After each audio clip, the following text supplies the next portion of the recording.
ora, bom dia, boa tarde ou boa noite, conforme a hora que marca o relógio do telebombástico ouvinte. Esperamos que a quarentena esteja a ser profícua na produção intelectual, no convívio familiar e na reflexão individual sobre a vida, a nossa e a dos outros.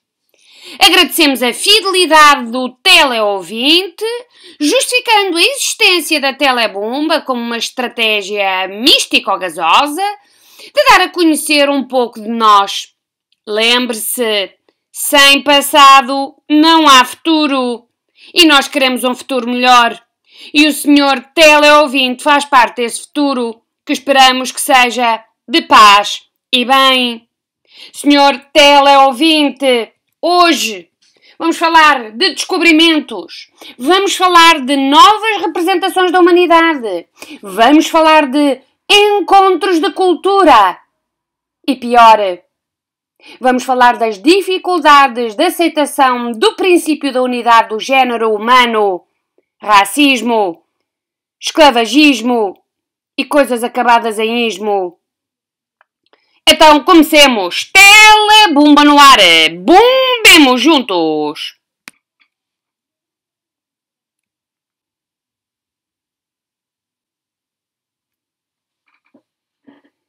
As viagens de descobrimentos e expansão, para além da descoberta de uma nova geografia do mundo e dos proveitos económicos que proporcionaram, permitiram também o encontro de culturas. O contacto entre europeus e não europeus processou-se em diferentes níveis, fosse através de encontros fortuitos, de relações amistosas ou ainda do choque de culturas. As influências fizeram-se sentir e repercutiram-se na adoção de novos costumes, de novas práticas religiosas, de modos de vida diferentes ou até mesmo de um novo olhar sobre o mundo e sobre o homem. Deste contacto, em alguns casos, resultou uma sociedade plurirracial que juntou etnias e povos, contribuindo para o aprofundamento da fusão cultural. A evangelização constituiu-se como determinante no processo de expansão. Difundir a fé cristã contribuiu para a melhoria das condições de vida. Levar a instrução e a catequização foram objetivos primordiais dos missionários. Todavia, a superioridade europeia manteve-se sempre presente, pelo desenvolvimento cultural e técnico dos europeus, justificando assim a escravização dos povos indígenas. Como forma de providenciar mão de obra para as atividades económicas que se desenvolviam nas colónias, o tráfico negreiro aumentou de forma significativa. A partir do século XVI, começaram, portanto, a levantar-se as primeiras vozes contra estas formas de tratamento desumano, procurando, por isso, amenizar o sofrimento dos povos submetidos àquela condição. Apesar de todos os esforços, a escravatura acabou por prevalecer e perdurar, desrespeitando a essência da condição humana. Chamaríamos agora a vossa atenção para esta Adoração dos Reis Magos, da autoria de Grão Vasco e Francisco Henriques. Um painel do retábulo da Capela Mor da Sé de Viseu. A substituição do tradicional Rei Mago Negro, Baltazar, por um índio brasileiro é o pormenor iconográfico que mais tem contribuído para a popularidade deste painel. De facto, trata-se da primeira representação do índio na arte ocidental, decorrido que eram 1 ou 2 anos do achamento do Brasil.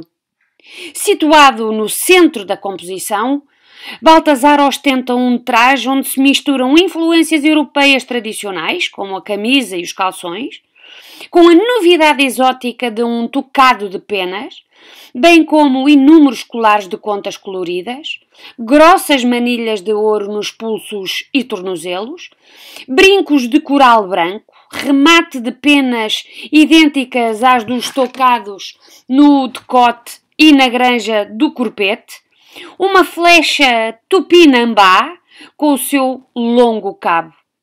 Segura igualmente uma taça feita de noz de coco, montada em prata, o que reforça o caráter exótico do conjunto. A sua inserção num contexto religioso tão importante como é o da adoração dos Reis Magos pressupõe fundamentalmente a ideia da cristianização dos habitantes do continente recém-descoberto, de acordo com as sugestões da Carta de Pero Vaz de Caminha, onde se relata o seu primitivismo social e a disponibilidade ética para a mensagem cristã. Saliente-se também o facto do menino segurar na mão esquerda uma moeda de ouro, numa sugestão ao secular desejo de riqueza associada aos descobrimentos portugueses. Integrado originalmente na segunda fiada do retábulo, este painel denuncia um investimento no realismo minucioso dos pormenores, à maneira flamenga. A textura... Isto já... As descobertas marítimas dos séculos XV e XVI deram um diferente significado às relações entre os povos e à concepção de humanidade, considerando-se o homem um ser à semelhança de Deus. Segundo o providencialismo vigente na Idade Média, Deus criou Adão, o homem perfeito no Jardim do Éden, dele fazendo descender toda a humanidade. E se nem todos os homens falavam a mesma língua, ou tinham os mesmos rituais religiosos, ou ainda se alguns se assemelhavam a monstros, tal se devia ao facto de a humanidade estar marcada desde cedo pelo pecado, o original primeiro e depois o de Caim, que assassinou o seu irmão Abel. Acontece que, para o pensamento cristão, todos aqueles seres eram humanos, filhos de Deus, portanto. Logo, merecedores de receberem a palavra de Deus e o sacramento do batismo, que a todos redime. Santo Agostinho assim o afirmava. Face a tais concepções, imagina-se a curiosidade e o assombro com que os navegadores europeus enfrentaram os novos povos, o mundo desconhecido. Em primeiro lugar, puderam constatar que a existência de monstros humanos não passava de uma mera fantasia, que até então tinha provocado insegurança e temor sobre o estranho.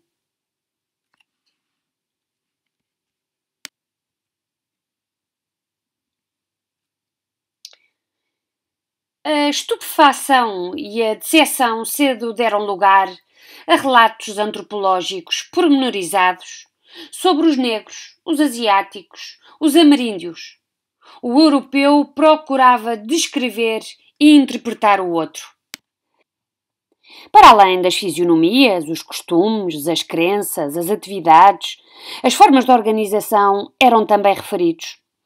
Nas regiões da Serra Leoa e da Guiné, mereceram reparo a nudez, a poligamia, a feitiçaria. Na Índia, Duarte Barbosa dá conta do sistema de castas. Na China, este mesmo autor ficou impressionado com os pequenos olhos dos homens e mulheres, e numa época em que comer com as mãos era ainda regra na Europa, espantou-se com as tenazes de prata e de madeira que permitiam aos chineses levar a comida à boca. Mas à parte da diversidade étnica, a unidade física eram uma constatação. Do encontro de povos, depressa se passou ao confronto de culturas. Testemunhos vários dão-nos conta do olhar desconfiado e hostil com que o outro via o europeu. Na África Ocidental, os negros atribuíam à presença branca os efeitos negativos da guerra e da miséria. No Japão, encaravam-se os portugueses com estranheza devido à sua falta de maneiras e ao modo de vida errante.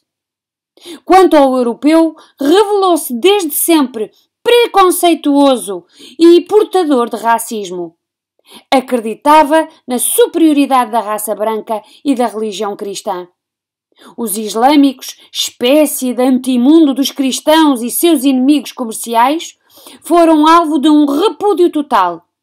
Já os hindus e budistas, por considerados suscetíveis de conversão cristã, mereceram alguma benevolência. Foi assim que, num tempo em que se pensava que todos os homens descendiam de Adão, o europeu começou a duvidar da humanidade, de negros e ameríndios.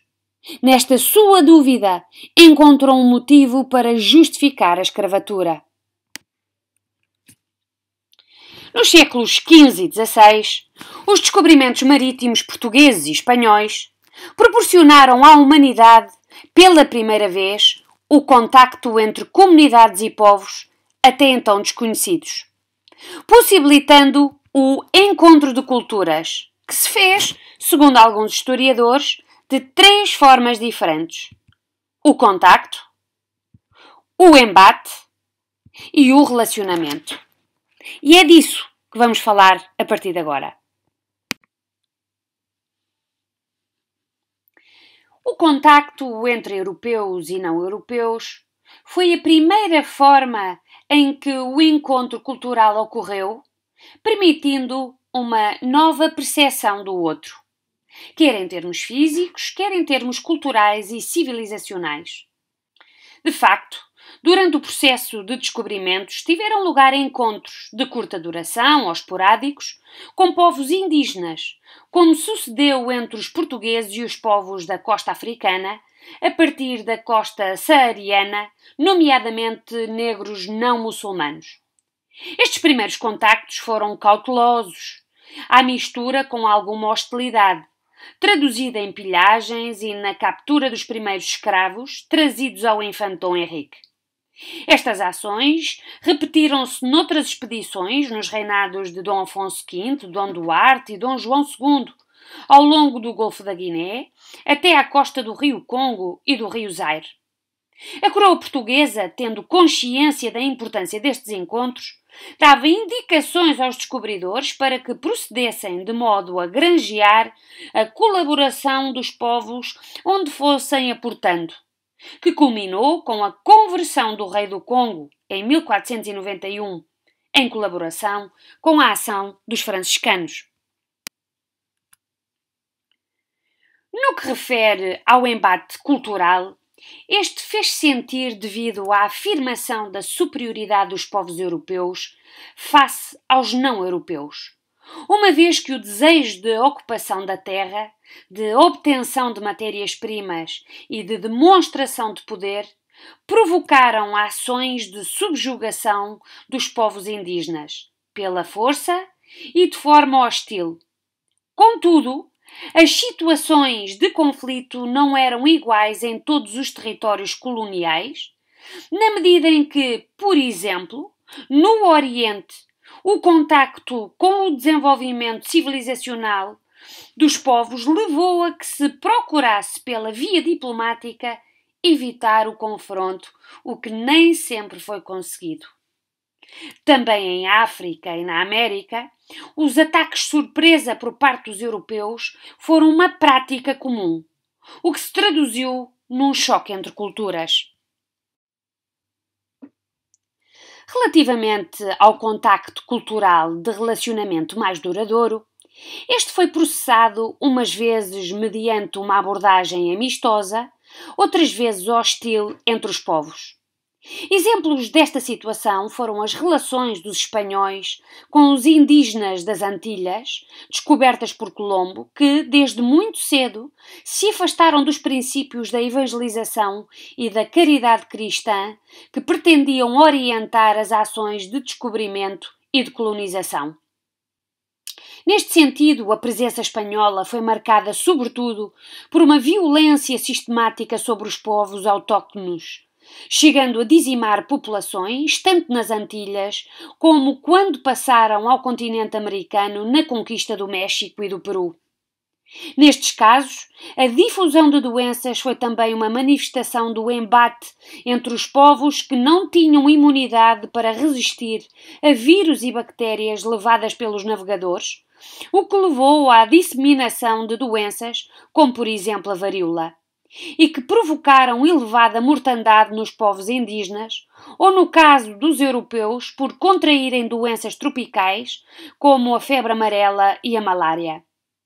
Para além do preconceito religioso, a apropriação de terras, a ambição e cobiça das riquezas, foi acompanhada pela servidão forçada dos índios que resistiram, fugindo para o interior ou foram submetidos e morreram, inadaptados às condições de trabalho. Os colonos espanhóis procuravam abafar as atrocidades cometidas, defendendo a ideia de que tinham levado aos índios a cultura e a civilização, a fé e a salvação. Com efeito, o cristianismo foi o ponto comum de identidade dos europeus, na sua afirmação face aos povos descobertos, e foi o referente na apreciação qualitativa das outras culturas e civilizações até então desconhecidas. Estas eram avaliadas em função das práticas religiosas, das crenças e dos ritos praticados, pelo que a tendência foi a defesa da ideia de que os índios não tinham religião, nem civilização ou cultura, nem forma de organização social ou política.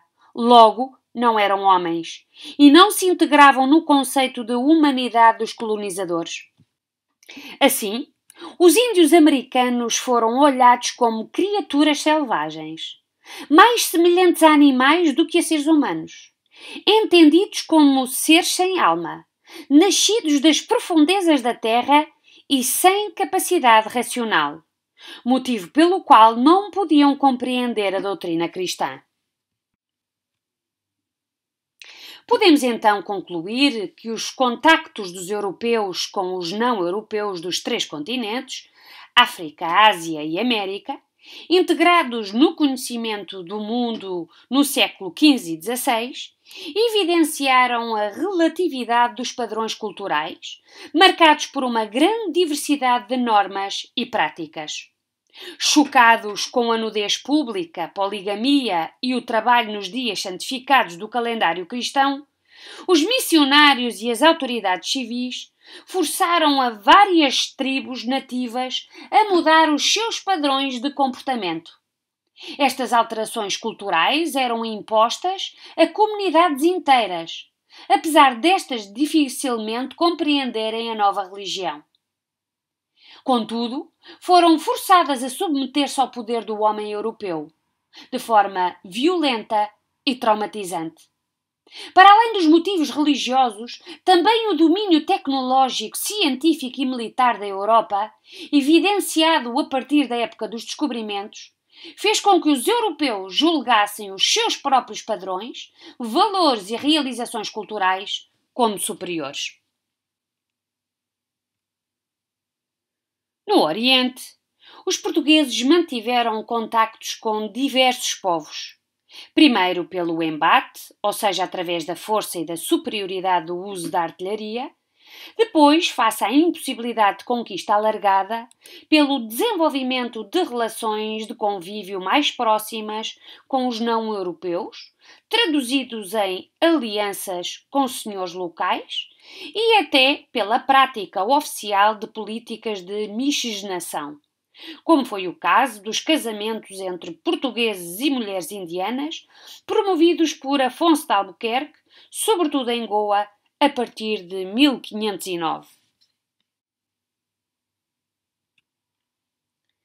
A busca de contacto mais ou menos duradouro com outros povos foi uma constante, procurando estabelecer relações diplomáticas, nem sempre bem-sucedidas, como foi o caso de Tomé Pires, homem com larga experiência e conhecimento dos povos do Índico, que chefiou uma embaixada à China em 1516, não conseguindo, no entanto, ser recebido na corte imperial, tendo sido mesmo feito prisioneiro.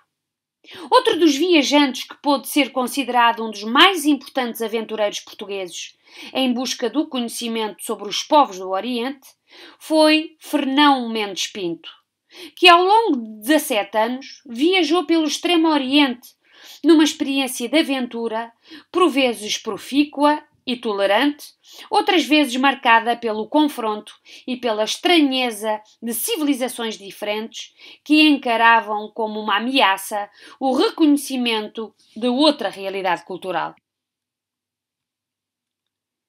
Exemplo deste relacionamento mais duradouro foi a mistura dos portugueses com os povos indígenas das terras que colonizaram em África, na Ásia e no Brasil, dando lugar à mestiçagem, que se traduziu no surgimento de mestiços, de mulatos e de caboclos, entre outras mestiçagens decorrentes do cruzamento de brancos com índios, com indianos ou de brancos com negros, que promoveram a formação de uma sociedade plurirracial. Há que lembrar que a mestiçagem no Brasil deu origem a 3 tipos fundamentais de mestiço. O caboclo, resultante do cruzamento do branco com o índio, o mulato, resultante da relação do negro com o branco, e o cafuso, o cruzamento do índio com o negro.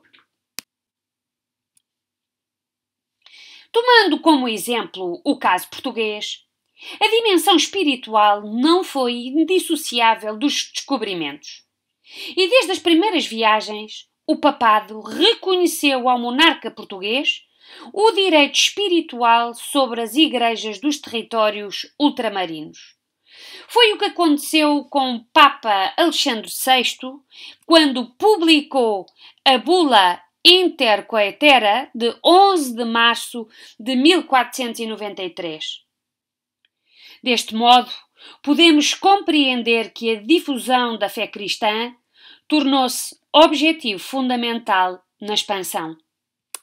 O proselitismo religioso foi realizado através da conversão dos povos e da criação de sedes religiosas além-mar.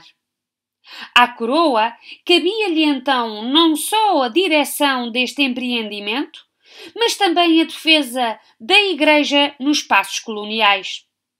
Por isso, as embarcações que partiam levavam clérigos missionários, nomeadamente franciscanos, numa primeira fase, e posteriormente dominicanos e jesuítas, tendo em vista procederem à difusão da fé católica entre os gentios. Na imagem que estamos a ver, encontramos um frade capuchinho a presidir um enterro cristão. Durante este mesmo enterro, vemos os enlutados colocarem ofrendas em frente ao túmulo, sendo clara a mistura da tradição local e cristã. Este frade capuchinho foi autor de um manuscrito ilustrado que fornecia conselhos práticos para os futuros missionários em África. Nesta imagem, vemo-lo a presidir a um... Fica assim claro que nos territórios ultramarinos criaram novas dioceses e edificaram casas religiosas destinadas a acolher os clérigos e a facilitar a missionação. O processo de evangelização assentava na ideia de que a palavra de Cristo era a fonte da verdade, que tinha de ser transmitida aos povos pagãos.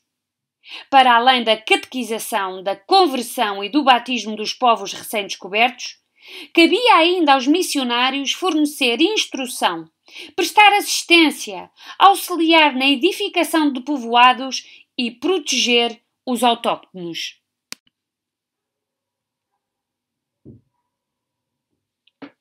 No Brasil, as experiências de evangelização e de mestiçagem étnica e cultural, promovida pelos portugueses, revelaram-se duradouras, mas não desprovidas da violência ligada à escravatura índia e negra.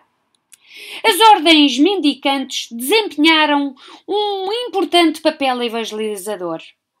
Os franciscanos estiveram ligados às primeiras viagens atlânticas, às ilhas e ao litoral africano, tendo desempenhado um papel fundamental na assistência religiosa dos primeiros povoadores. Os dominicanos estabeleceram-se na Índia desde o início do século XVI e ali fundaram inúmeros conventos. Quanto aos jesuítas, estes foram determinantes na missionação no Oriente e no Brasil, não só devido às características da sua congregação, mas também devido ao incentivo promovido pela coroa, que reconhecia na Companhia de Jesus uma verdadeira vocação para a evangelização. De entre os missionários jesuítas, destacam-se São Francisco Xavier, no Oriente, Manuel da Nóbrega e José da Anchieta, no Brasil. A ação destes missionários foi fundamental para afirmar a presença portuguesa nesses territórios, permanecendo ao longo de vários séculos as marcas da sua influência. No entanto, no Oriente, as esperanças de missionação acalentadas por São Francisco Xavier foram uma desilusão face à extensão do espaço e da densidade populacional.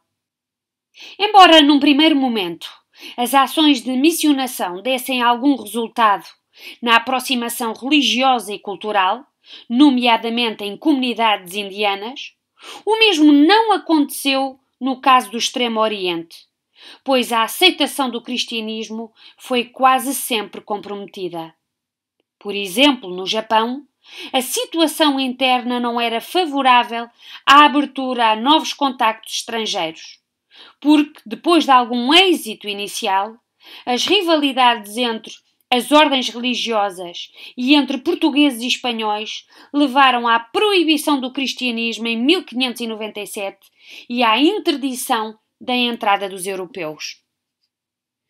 A propósito destas dificuldades, apresentamos aqui o trailer oficial do filme Silence, de Martin Scorsese, que recomendamos seriamente. Our Lord said to them, "Go ye into the whole world and preach the gospel to every living creature."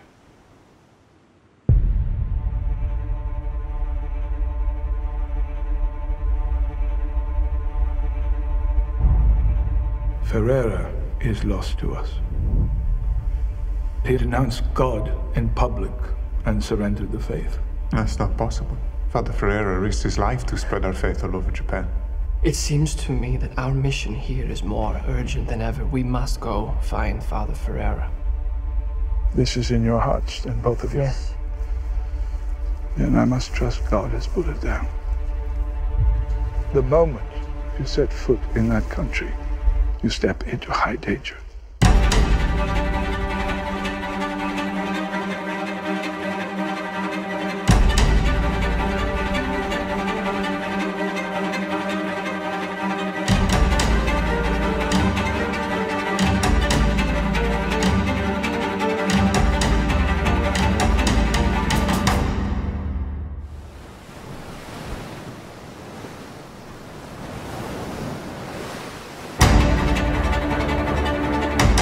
The price for your glory is their suffering. It's too dangerous. We asked for this mission.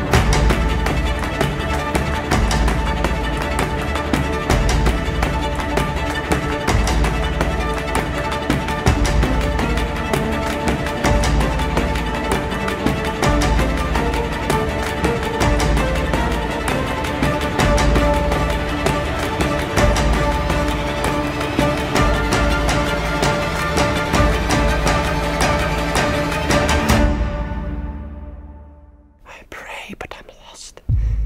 Am I just praying to silence?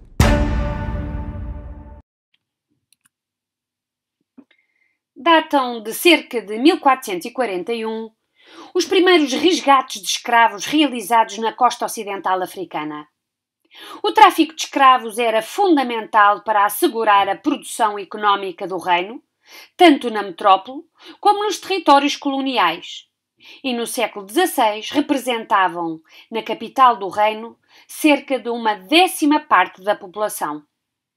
Sem quaisquer direitos ou liberdades, os escravos eram usados na limpeza de ruas, nas cargas e descargas, na venda de produtos, para fazer os despejos, para lavar ou caiar. Apesar da escravatura não ser um fenómeno exclusivo dos séculos XV e XVI, foi durante este período que, em consequência da crescente exigência de mão de obra na América, se assistiu ao desenvolvimento do tráfico negreiro. Negros capturados em África, sobretudo no Golfo da Guiné e mais a sul, em especial no Congo e Zaire, eram levados em condições desumanas em navios negreiros para trabalharem na produção de cana-de-açúcar, nas fazendas, nos engenhos e nas minas. O desenvolvimento da economia açucareira no Brasil, sobretudo a partir de meados do século XVI, exigiu cada vez mais mão de obra escrava oriunda da África, substituindo, deste modo, os índios brasileiros que não se adaptavam ao duro trabalho nos engenhos. Os negros que não morriam na viagem até ao Brasil eram depois separados das suas famílias, de forma a evitar possíveis rebeliões. A escravização era, à época, legitimada pela lei de que a guerra e a captura eram condições que justificavam a escravidão. De facto, fazer escravos em África ou noutras partes do globo decorria também da ideia de que, por praticarem religiões pagãs, os cristãos europeus podiam tornar cativos os negros ou outros povos indígenas. Depois, eram batizados e, assim, a salvação das suas almas garantida.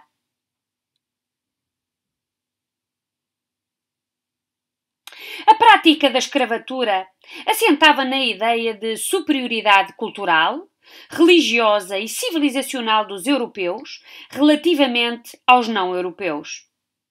Esta atitude era manifesta quando os europeus comparavam as suas realizações materiais, comportamentos, vestuário e organização social e política com as dos indígenas.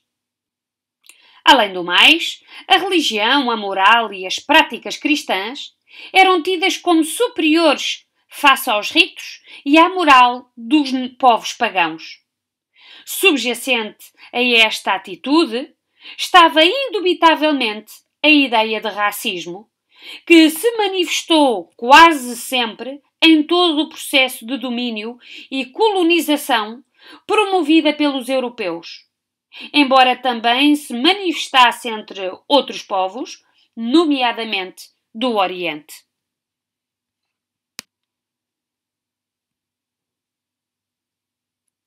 Não obstante a prática generalizada da escravatura e da sua aceitação por parte dos poderes instituídos, houve, no entanto, vozes que se ergueram contra a exploração dos índios e dos africanos.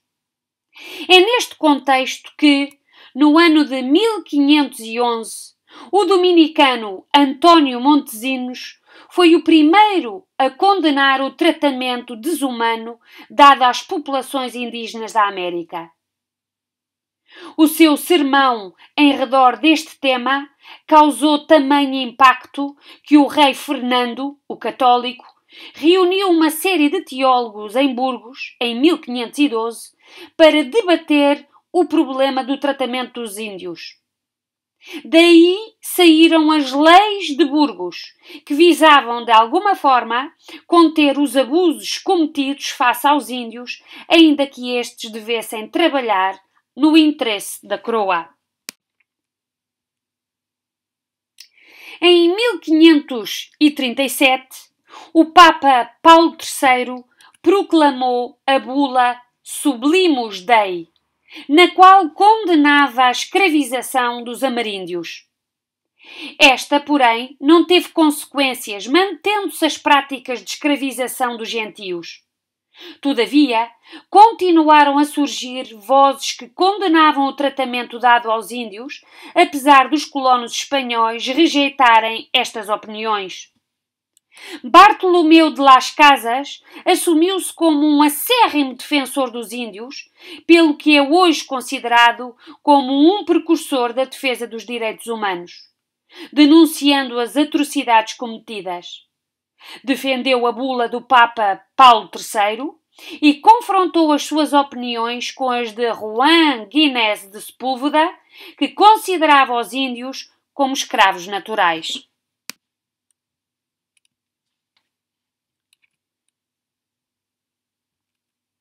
Ainda no século XVI, alguns religiosos condenaram o comércio dos escravos africanos, entendido como imoral, injusto e anticristão.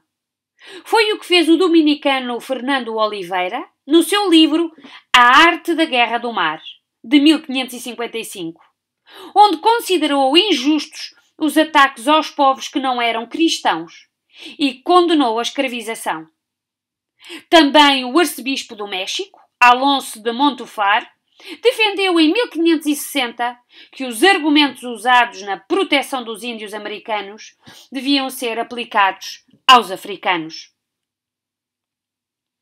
No século XVII, a defesa dos índios ganhou maior expressão, sobretudo com a ação dos jesuítas, tendo-se destacado o padre António Vieira e Dom Diogo de Menezes, governador-geral do Brasil, entre 1609 e 1613. Quanto ao padre António Vieira, foi uma das mais influentes personagens do século XVII e destacou-se como missionário no Brasil. Neste território, defendeu infatigavelmente os direitos dos povos ameríndios, manifestando-se veemente contra a exploração e escravização. Defendeu também os judeus e a abolição da distinção entre cristãos novos e cristãos velhos, bem como a abolição da escravatura.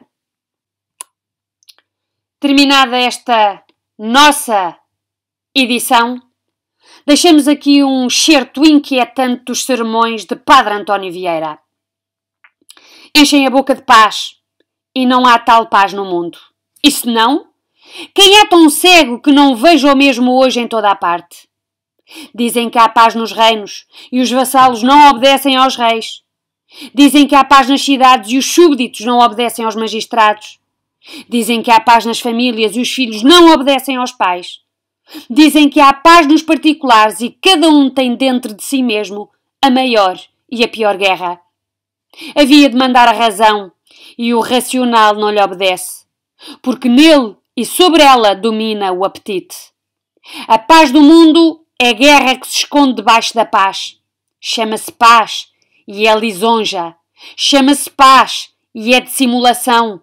Chama-se paz e é dependência. Chama-se paz e é mentira, quando não seja traição. Senhor caro telebombástico ouvinte, chegamos ao final de mais uma edição Telebomba no Ar.